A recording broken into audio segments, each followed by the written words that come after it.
अस्सलामुअलैकुम वरहमतुल्लाहि वबरकातुहू। फुल अंग्रेज़ बनो के एक नए एपिसोड के साथ और काफ़ी लंबे वक्त के बाद अल्हम्दुलिल्लाह हम जो है वो फिर से हाजिर हैं। आई होप कुछ 10 या 11 क्लासेस जो थी वो हो गई थी और उसके बाद बीच में थोड़ी सी जो है प्रॉब्लम वगैरह आ गई थी, जिसकी वजह से हमारे जो एपिसोड्स थे वो रेगुलर नहीं थे। So this is what I am really sorry for all of my viewers, but अल्हम्दुलिल्लाह अब से जो है इंशाल्लाह फुल अंग्रेज़ बनो की जो मतलब जो एपिसोड्स चल रहे थे 90 डेज़ वाले, तो इंशाल्लाह मेरी एक कोशिश होगी कि मैं डेली जो है मतलब वीक के अंदर जो है ना कुछ 6 डेज़ जो है हमारी क्लासेस होती है, तो उसमें से मेरी ये कोशिश होगी कि कुछ 5 डेज़ जो है ना मैं एटलीस्ट लाजमी रिकॉर्ड करूं। और इस हफ्ते भी मेरी ये कोशिश होगी कि कम से कम 3 से 4 वीडियोज़ जो है वो लाजमी लाऊं, जिसमें मैं ज़बरदस्त मीठे प्यारे वीआईपी किस्म के स्ट्रक्चर जो है वो मैं आपके सामने लेकर हाजिर होने वाला हूँ। So make sure to subscribe my YouTube channel and along press the bell icon. तो अल्लाह का नाम लेते हैं और अपनी जो ये वाली वीडियो है इसको हम स्टार्ट करते हैं। ठीक है, आ जाइए। वालेकुम अस्सलाम, तशरीफ़ रखिए। अच्छा जी, आप बता सकते हैं हमारा कौन सा वाला एपिसोड चल रहा था? वो वाला 11 था, तो ये वाला 12 होगा। चलो जी, ये मदद आ गई है। ये वाली जो एपिसोड है ये हमारी एपिसोड नंबर 12 है। तो अल्लाह का नाम लेते हैं और अपनी वीडियो को स्टार्ट करते हैं। सफ़र हमारा चल रहा है फुल अंग्रेज़ बनो का, जिसमें हम आपको फुल अंग्रेज़ बनाने वाले हैं। हम अंग्रेज़ों वाली इंग्लिश जो है वो आपको सिखाने वाले हैं। हमने काफ़ी सारे स्ट्रक्चर सीख लिए। हमने सीखा कि किस तरीके के साथ अंग्रेज़ जो है वो शौकीन होने के बारे में बता देते हैं, किस तरीके के साथ अंग्रेज़ जो है किसी चीज़ में अगर अच्छे हैं तो वो बता देते हैं, किस तरीके कल जो लास्ट हमारी क्लास थी उसके अंदर हमने सीखा था कि अंग्रेज़ किस तरह से अपनी किसी चीज़ में दिलचस्पी को दिखाते हैं। लेकिन अब आज जो हम स्ट्रक्चर सीखेंगे ना, देखो आप कोई भी ज़ुबान बोलते हो, उर्दू बोलते हो, इंग्लिश बोलते हो, पश्तो बोलते हो, मराठी बोलते हो, गुजराती बोलते हो, कोई भी ज़ुबान बोलते हो, आप कोई भी ज़ुबान बोलते हो, उसके अंदर हम दूसरों को सजेशन देते हैं ना। जैसे मैं आप लोगों को सजेशन दे रहा हूँ कि मेरी वीडियो देखना आपकी इंग्लिश के लिए बहुत अच्छा है, इस तरह से हम सजेशन दे रहे होते हैं ना, यार ये कर लो, ये करना तुम्हारे लिए अच्छा है, ये ना करो, ये करना तुम्हारे लिए अच्छा नहीं है। कोई मतलब मान लीजिए आप जा रही हैं, कोई मतलब कोई रिश्तेदार वगैरह में बच्चे छोटे छोटे होते हैं ना, कोई आपको नज़र आ गया स्मोकिंग करते हुए, हम खुद बेशक करते हो लेकिन सामने वाले को मतलब थोड़ा पंटर बनने के लेते, नहीं बेटा नहीं, स्मोकिंग नहीं, अच्छे बच्चे नहीं, बल्कि और उससे ज़्यादा हम छालियाँ खाते हैं ना, खुद हम छालियाँ खा रहे होते हैं, हमारे घर का छोटा बच्चा आता है ना, अभी तौंदा नहीं, तुम्हारे लिए अच्छा नहीं है छालिया, तुम्हारा ज़बान मोटा हो जाएगा, अभी तुम छालिया नहीं खाएंगे। तो इस तरह हम बोल रहे होते हैं नहीं बेटा छालिया खाना तुम्हारे लिए अच्छा नहीं है, ठीक है, इस तरीके के साथ। या फिर मान लीजिए आप कहीं पर, तो आप तो ख़वातीन हैं, आप लोग गई दुकान वगैरह पर कपड़ा वगैरह ख़रीदने के लिए, बकरीद आ रहा है, अभी आप लोग जाएंगी, आप लोग कपड़ा वपड़ा ख़रीदने के लिए वहाँ पर गई, वहाँ पर क्या सीन पार हो जाता है, वहाँ पर जो है ना आपने एक सस्ता वाला ड्रेस जो है वो आपने पसंद कर लिया, अब दुकानदार है उसको तो अपनी दुकानदारी चमकानी है, तो उसको तो महंगा वाला पीस निकालना है, वो बोल रहा है भाजी ये वाला पीस नहीं लो, ये वाला पीस तुम्हारे लिए अच्छा नहीं, हम तुम्हारे को अच्छा वाला निकाल के दे रहा है। इस तरीके के जो सीन हो रहे थे वो बोल रहा होता ना, आप गए, आप गए मोबाइल लेने के लिए, ठीक है, आपने कोई मतलब 20-30 हज़ार वाला मोबाइल आपने पसंद कर लिया, ठीक है, इसमें मेरा पबजी मेरा चल जाएगा, मेरा काम निकल जाएगा, मस्त है। लेकिन अब दुकानदार है, उसको तो भाई अपना करना, वो आपको सजेशन दे रहे हैं ना, मतलब सजेशन दे रहा है कि नहीं भाई ये वाला मोबाइल तुम्हारे लिए अच्छा नहीं रहा है, भी पर्सनैलिटी चेक करो यार, देखने तुम शाहरुख खान के छोटे भाई लगते हो, ये मोबाइल तुम यूज़ करोगे तो देखो ये वाला यूज़ करो। इस तरीके के साथ हम दूसरों को सजेशन दे रहे होते हैं ना, सजेशन देते हैं, एडवाइस दे रहे होते हैं ना, तो उसके लिए अंग्रेज़ जो है एक स्ट्रक्चर यूज़ करते हैं, the structure of good for, advice देने के लिए। जो इस तरह के तर्जुमे बनते हैं ना इंग्लिश में कि ये तुम्हारे लिए अच्छा है, या हिंदी में भी बनते हैं तुम्हारे लिए अच्छा है या ये तुम्हारे लिए सही है, इस तरह से हम बोल रहे होते हैं ना, जिसमें हम सामने वाले को एडवाइस दे रहे होते हैं। इसके लिए इंग्लिश में कौन सा स्ट्रक्चर होता है? The structure of good for, ठीक है, इस तरीके से इसका स्ट्रक्चर होता है। अगर हम इसका स्ट्रक्चर नोट करेंगे तो सबसे पहले इसके अंदर आ रहा है सब्जेक्ट। अच्छा, इसके अंदर कुछ तब्दीलियां हैं, ठीक है, इसके अंदर जो है कुछ तब्दीली है। जैसे सबसे पहली तब्दीली, हम जो प्रीवियस जो स्ट्रक्चर्स हम पढ़ा करते थे उसमें क्या होता था, उसमें डायरेक्टली हमारे पास पहले सब्जेक्ट, आ जाओ बेटा तुम लोग भी आ जाओ, अरे आ जाओ मड़ा आ जाओ। अच्छा, जो हम लोग प्रीवियस जो पढ़ा करते थे उसमें क्या होता था, उसमें हमारे पास सब्जेक्ट हुआ करता था, ठीक है, सब्जेक्ट होता था, सब्जेक्ट और वर्ब जो होता था वो एंड में होता था। लेकिन अगर आप लोग यहाँ पर देखें तो इसके अंदर सब्जेक्ट भी है और वर्ब भी है, तो थोड़ा थोड़ा दिमाग घूम रहा है, मतलब ये कौन सा समस्या है बे, ये कौन सा दाल भाजी आलू का सालन एक साथ बना दिया गया है जिसमें वो पकौड़ा और उकड़ा सबका मज़ा, ये क्या, ये तो कुछ अलग सा लग रहा है, मतलब ये कौन सा डिश बन के तैयार हुआ। तो मैं आप लोगों की जो कन्फ्यूजन है उससे आप लोगों को गेट रीड करता हूँ और आप लोगों को भी गेट रीड करता हूँ। अगर अभी तक आप लोग यहाँ वीडियो के साथ बंधे हुए हैं तो यार लाइक वाइक कर दो। अच्छा जी, यहाँ पर अगर आप देखें तो सब्जेक्ट भी है और वर्ब भी है। मैंने ये क्यों रखा है, बाज़ दफ़ा ऐसा होता है ना कि हम ये बताते हैं कि ये चीज़ फला चीज़ तुम्हारे लिए अच्छी नहीं है, ठीक है। जैसे मैं कहता हूँ ये मार्कर तुम्हारे लिए अच्छा नहीं है, लेकिन बाज़ दफ़ा ऐसा नहीं होता कि हम कोई काम बताते हैं, जैसे बाबू झूठ बोलना आपके लिए अच्छा नहीं है, या फिर सिगरेट पीना तुम्हारे लिए अच्छा नहीं है, या फिर छालिया खाना तुम्हारे लिए अच्छा नहीं है। अब इसमें हम क्या करते हैं, कोई जो वर्ब होता है, जो भी वर्ब होता है, हम उस वर्ब के बारे में भी सजेशन दे रहे होते हैं, फुला काम। तो कभी कभी ऐसा होता है ना कि जो काम होता है वो भी सब्जेक्ट की जगह पर तो आ सकता है ना। ज़रूरी तो नहीं है कि आप किसी चीज़ के बारे में बताएंगे, आपका दिल है, क्या पता आप किसी काम के बारे में सामने वाले को मना कर रहे हैं। कोई बच्चा उछल कूद रहा है, मैं खेल रहा, अब सामने वाले को बोलते हैं ना बच्चा, बेटा उछलो कूदो नहीं, ये तुम्हारे लिए अच्छा नहीं है, तुम गिरा जाओगे। या कोई बीमार हो जाता है, वो ठंडा पानी पी रहा है, समझ लिया आपका भाई है वो बीमार हो गया, उसको बुखार उखार चढ़ गया, लेकिन अब वो पी रहा है ठंडा पानी, आप उसको मना नहीं करती हैं, बेटा ठंडा पानी अभी नहीं पियो, ठंडा पानी पीना भी तुम्हारे लिए अच्छा नहीं है। इस तरीके से हम किसी काम से भी तो सामने वाले को मना करते हैं। तो याद रखिएगा, जब आप सामने वाले को किसी काम से मना करना चाहेंगे तो ऑब्वियसली सब्जेक्ट की जगह पर आप वर्ब का यूज़ करेंगे। तो जो भी वर्ब यूज़ करेंगे वो वर्ब भी किस फॉर्म में आएगा, ING के फॉर्म में। यहाँ तक क्लियर है, यहाँ तक कुछ भी प्रॉब्लम? आगे चलें। उसके बाद आप हेल्पिंग वर्ब रखेंगे, इज़ आएगा, एम आएगा या आर आएगा, बिल्कुल वही वाला कॉन्सेप्ट, सब्जेक्ट के अकॉर्डिंगली आप चूज़ करेंगे कि इज़ आएगा, एम आएगा या आर आएगा। अच्छा, वर्ब है, यहाँ पर कोई काम हो रहा है तो इसके हिसाब से अगर आप देखते हैं, बेटा जाइए आप, अगर यहाँ पर वर्ब है, अगर आप इस तरह से देख सकते हैं, अगर कोई एक काम होगा, सारे का कॉन्सेप्ट तो आपको पता होगा, इज़ किसके साथ आएगा, एम किसके साथ आएगा, आर किसके साथ आएगा, लेकिन आप लोग भी देख लीजिए कि अगर वर्ब हमारे पास है तो अगर किसी एक काम के बारे में हम बता रहे होंगे तो इज़ आएगा, ठीक है, और अगर एक से ज़्यादा काम के बारे में बता रहे होंगे तो आर आएगा। यहाँ तक क्लियर है? बस इतनी सी बात है। उसके बाद स्ट्रक्चर का नाम आएगा गुड फॉर, जो कि ये बता रहा है कि ये चीज़ माना देगा कि ये काम अच्छा नहीं है। उसके बाद आपकी मर्ज़ी है, आप चाहे तो ऑब्जेक्ट लगा लीजिए, चाहे तो अगर आप बता रहे हैं कि ये काम करना तुम्हारे इस काम के लिए अच्छा नहीं है, अगर यहाँ पर आपको वर्ब की नीड हो तो आप वर्ब भी लगा सकते हैं। वो जब हम सेंटेंसेस बनाएंगे ना तो हमें समझ में आएगा। जैसे मान लीजिए एक जुमला, जब हम लोग बचपन में, याद है, हर घर के अंदर एक नमूना ऐसा होता है जो दूध नहीं पीता है। हर घर के अंदर कुछ ऐसे बच्चे होते हैं, कुछ नमूने ऐसे होते हैं जो दूध नहीं पीते। आप मुस्कुरा रहे हैं, कोई मसला नहीं, अरे आप लोग भी मुस्कुरा रहे हैं, चले मुस्कुराइए। हर घर में कोई ना कोई ऐसा होता है जो दूध नहीं पीता है, उसको घर वाले बोलते हैं ना, बेटा दूध पी लो, दूध पीना तुम्हारी हड्डियों के लिए अच्छा है, इस तरह कहा जाता था। बल्कि नीडो का इश्तहार भी आता था जिसमें कहते थे दूध पीजिए, आपकी जो हड्डियां हैं वो लोहे से ज़्यादा मजबूत हो जाएगी। भाई हमने कौन सा इससे जाके दीवारें तोड़नी है, दीवारें तोड़ने के लिए हमने लोहा ही इस्तेमाल करना, हड्डियों को हड्डियाँ ही रहने दो यार, ठीक है। इस तरीके से कहा करते थे जो कपाट। तो इस तरह से सजेशन दिया जाता है ना कि दूध पीना आपकी हड्डियों के लिए, दूध पीना आपकी हड्डियों के लिए अच्छा है, दूध पीना आपकी हड्डियों के लिए बेहतर है। अब इस जुमले को हम इस स्ट्रक्चर की मदद से बनाएंगे। सबसे पहले तो ये बताइए सब्जेक्ट में हमारे पास क्या आएगा, सब्जेक्ट के अंदर हमारे पास क्या आएगा, यू नहीं आएगा। देखिए हमने जुमला क्या बोला है, दूध पीना तुम्हारे लिए अच्छा। अगर आप यहाँ पर वर्ब सब्जेक्ट की जगह चेक कीजिए तो यहाँ पर सब्जेक्ट की भी जगह है, वर्ब की भी जगह है। आप ये भी कह सकते हैं कि मिल्क, सब्जेक्ट जो है आप मिल्क को ही बना सकते हैं। और हम क्योंकि जुमला ऐसा बना रहे हैं कि दूध पीना, तो पीने को इंग्लिश में क्या बोलते हैं, ड्रिंकिंग बोलते हैं। यहाँ पर वर्ब की जगह भी खाली है, और वो वर्ब कौन सी फॉर्म के साथ आ सकता है, ING फॉर्म के साथ वर्ब आ सकता है। तो क्या हम इस तरह से नहीं बना सकते कि ड्रिंकिंग मिल्क, दूध पीना, इस तरह से बन सकता है? चलिए हमने नहीं बन सकता, हाँ बन सकता है ना। चलिए हमने जुमला बना दिया सबसे पहले कि ड्रिंकिंग मिल्क, अच्छा जी, अब हमने ड्रिंकिंग मिल्क लगा लिया, यहाँ तक का काम मुकम्मल हो गया।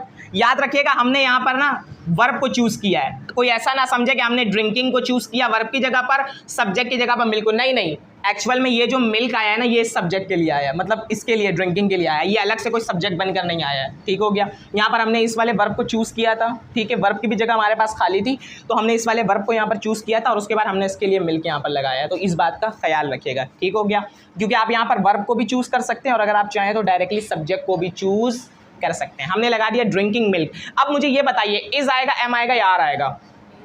इज आएगा, ऑफ कोर्स एक एक्शन के बारे में बात हो रही है यहाँ पर, तो हमने इज लगा दिया, ये लीजिए। अब आगे स्ट्रक्चर में हमारे पास क्या मांग रहा है, गुड फॉर मांग रहा है, गुड फॉर मांग रहा है, ठीक है। गुड फॉर के बाद आगे हमसे कह रहा है ऑब्जेक्ट चाहिए। जुमला को ज़रा पढ़िए, दूध पीना तुम्हारी हड्डियों के लिए, दूध पीना तुम्हारी हड्डियों के लिए अच्छा है। आ जाइए। वालेकुम अस्सलाम। अच्छा जी, जुमला क्या है कि दूध पीना तुम्हारी हड्डियों के लिए अच्छा है। Drinking milk is good for, दूध पीना किस चीज़ के लिए अच्छा है? हड्डियों के लिए। किस चीज़ के लिए अच्छा है? हड्डियों के लिए। हड्डियों को क्या बोलते हैं? बोन्स बोलते हैं। किसकी हड्डियों के लिए? तुम्हारी हड्डियों के लिए, योर बोन्स। लीजिए, और जुमला आपका क्या हो गया? मुकम्मल, कंप्लीटवा हो गया। Drinking milk is good for your bones.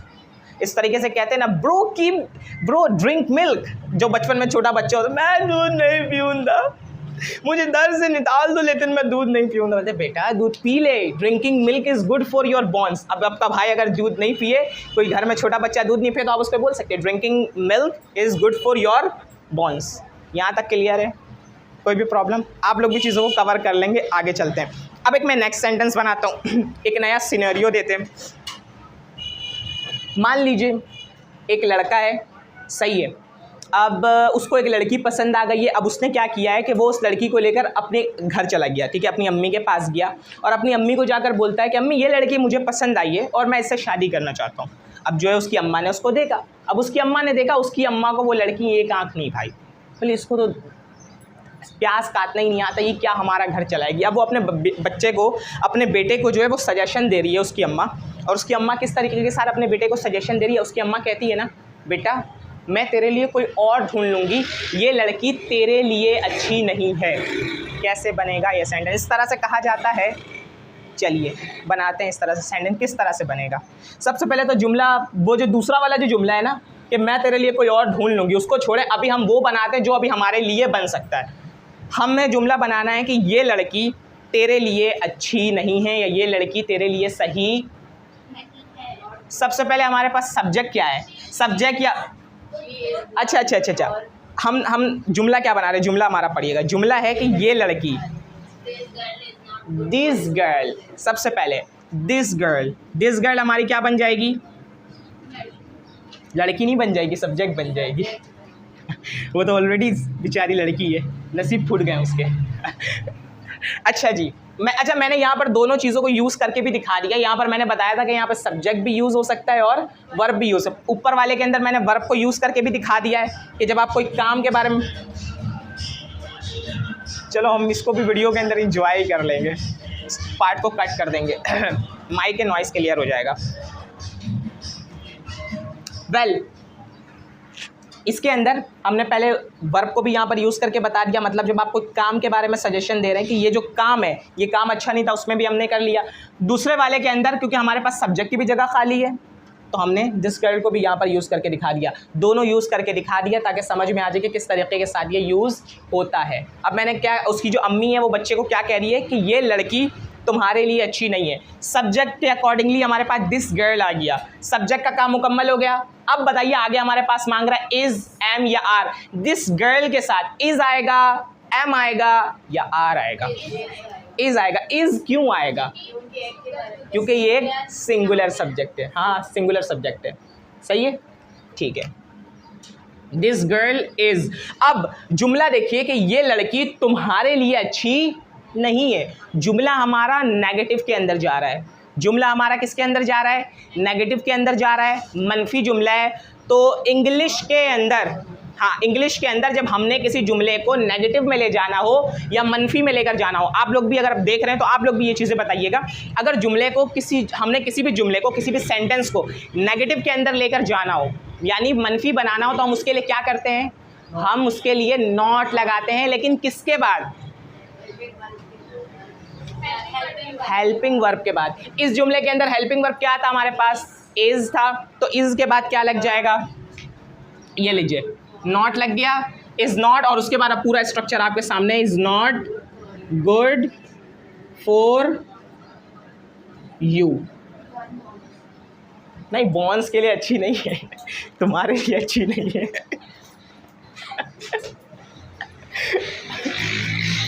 अच्छा, और जुमला अगला वाला जो था कि मैं तुम्हारे लिए कोई और ढूंढ लूँगी, बहुत आराम से बन सकता है वो। वैसे आप लोगों ने भी पढ़ा हुआ नहीं है, बट फिर भी मैं बता देता हूँ। आई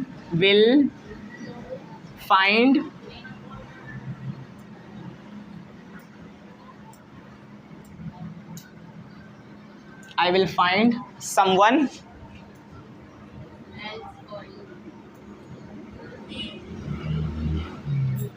समझ गया, यानी उसकी अम्मा जो है वो लड़के को कैसे बचाएगी उस लड़की से, उस डायन से। उसकी अम्मा कहेगी बेटा this girl is not good for you, I will find someone else for you. इसको चलता करो। फाइंड का मतलब ढूंढना, मैं ढूंढ लूंगी, तलाश कर लूंगी। ये समवन एल्स का मतलब होता है कोई और।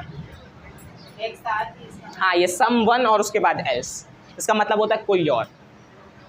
यहाँ तक क्लियर है? जब भी कोई और करना तो ये एक साथ ही आएगा। हाँ ना, समवन अलग होता है और एल्स अलग होता है। मतलब पहले समवन आएगा फिर एल्स आएगा, बीच में वो होता है जो स्पेस होता है। और समवन एल्स का मतलब होता है कोई और, मतलब मैं कोई और ढूंढ लूँगी, तुम कुछ और देख लो।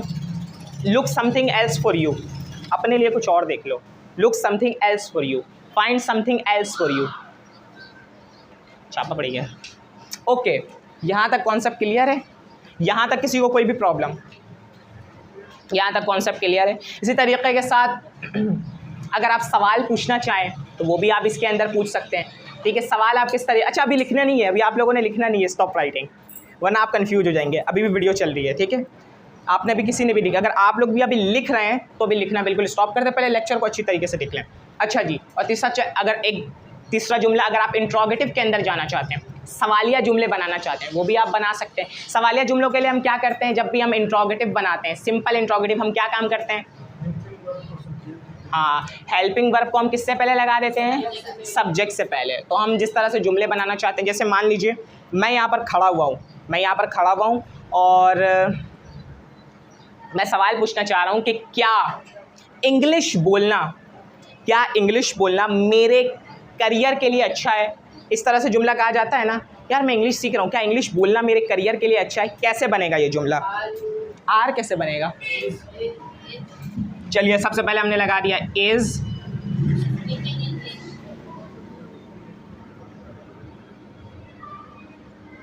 Speaking English exactly good for my career. Career की स्पेलिंग सही है? कहाँ पर? AIR है। मुझे तो ये सही लग रही है वैसे, नहीं मेरे हिसाब से ये सही है ना करियर की स्पेलिंग? हाँ सही है, ठीक है। Is speaking English good for my career, इस तरीके के साथ। इसका करियर का उर्दू तर्जुमा हम तो करियर ही कह रहे होते थे। करियर मतलब आपका मुस्तकबिल या जो फ्यूचर होता है ना, जो बोलते नहीं है कि ऐसा नहीं करना वरना मेरा करियर तबाह हो जाएगा। करियर का मुझे उर्दू तर्जुमा नहीं पता हम, क्योंकि इसको इतना ये कहा यूज़ किया जाता है कि इसको जो है करियर को मतलब करियर ही कहा जाता है। अगर आप लोग देख रहे हैं और आप लोगों को अगर लगता है कि करियर का उर्दू तर्जुमा आप लोगों को मालूम है तो कमेंट में आप लोग लाजमी मुझे बताइएगा, तो इसका मैं देख लेता हूँ। हाँ, एक तरीके से आप फ्यूचर के मायने में ले सकते हैं। हाँ, इस तरह से भी आप कह सकते हैं, is speaking English good for my future, या फिर इज़ लर्निंग, अभी जैसे आप लोग इंग्लिश सीख रहे हैं तो is learning English good for my future, क्या इंग्लिश सीखना मेरे फ्यूचर के लिए अच्छा है? ये गलत है, क्या स्पेलिंग है? CARR। अच्छा जी, कोई मसला नहीं है। CARRIER, ये करियर की स्पेलिंग। अच्छा, और करियर का मतलब क्या है दिखाइएगा सर।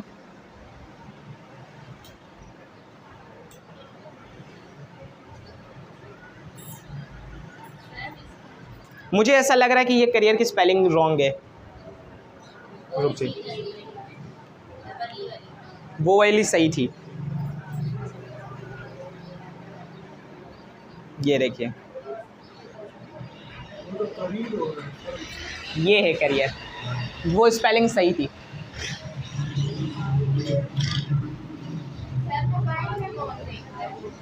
इंसान देखते हैं, हमारे जैसे इंसान। अच्छा जी, इसके अंदर किसी को कोई भी प्रॉब्लम? चलें जी, तो आई होप कि आप लोगों को भी वीडियो के अंदर कोई प्रॉब्लम नहीं होगी और इस वीडियो को जो है आप लोगों ने काफ़ी लाइक किया होगा और काफ़ी पसंद वसंद जो है आप लोगों ने किया होगा, और उसके लिए दोबारा से माजरत के इतने लंबे टाइम के बाद मैं जो है वीडियो को अपलोड कर रहा हूँ। और अगर आप लोग इससे पहले वाली जो वीडियो देखना चाहते हैं वो शायद एपिसोड नंबर 11 था, अरे यार हाँ, एपिसोड नंबर अगर 11 आप लोग देखना चाहते हैं तो यहाँ पर आप लोग क्लिक कर लीजिएगा। और ऑफ कोर्स इतना लंबा अगर चल कर आ गए हैं तो चैनल को सब्सक्राइब लाजमी कर दीजिएगा। इंशाल्लाह मिलते हैं फिर अपनी नेक्स्ट वाली सीरीज़ में, एपिसोड 13 में। तब तक अपना बहुत सारा ख्याल रखिएगा, दुआओं में याद रखिएगा। अस्सलाम वालेकुम।